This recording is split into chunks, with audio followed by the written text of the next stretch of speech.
جب مرد دکانوں میں کام کر کر کے تھک جاتا ہے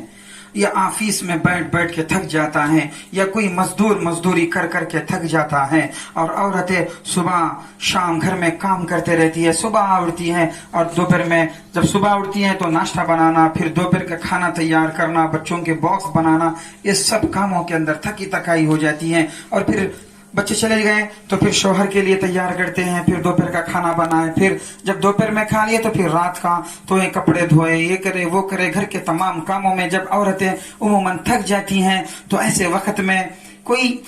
کسی کو پیر درد ہوتے ہیں، کسی کو کمر درد، اور کسی کو گھٹنے درد، اور کسی کو بازو، ہر جگہ جسم کے انسان ہے تو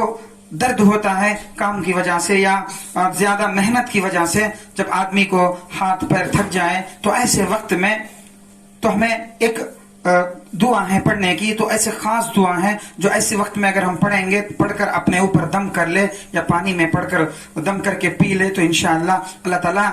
سے امید ہے کہ انشاءاللہ ضرور شفا ملے گا۔ تو حیات الصحابہ میں ایک واقعہ لکھا ہے کہ حضرت عثمان رضی اللہ تعالیٰ نے کہتے ہیں کہ اللہ کے نبی علیہ الصلوۃ والسلام کے زمانے مبارکہ میں اللہ کے نبی علیہ الصلوۃ والسلام نے ایک جماعت کو، ایک قافلے کو، ایک وفد کو یمن کے لیے روانہ کیا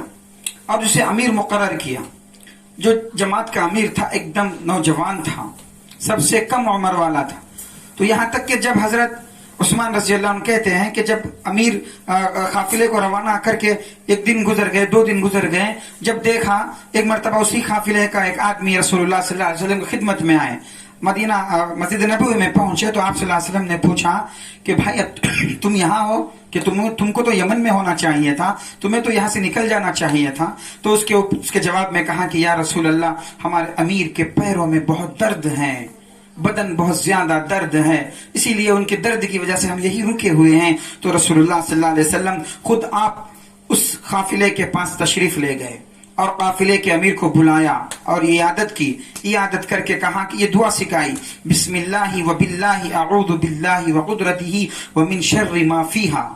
یہ دعا بتایا اور یہ دعا سکھایا اور ان کے اوپر دم کر دیا۔ تو صحابہ کہتے ہیں کہ جیسے ہی پڑھ کے پانی میں پڑھ کے وہ پی لیے تو فوراً کھڑے ہو گئے اور کہا کہ یا رسول اللہ، میرے تو پیر درد کدھر چلے گیا معلوم نہیں ہے۔ تو خوش ہوئے پھر اور لشکر جو ہے آگے بڑھ گیا۔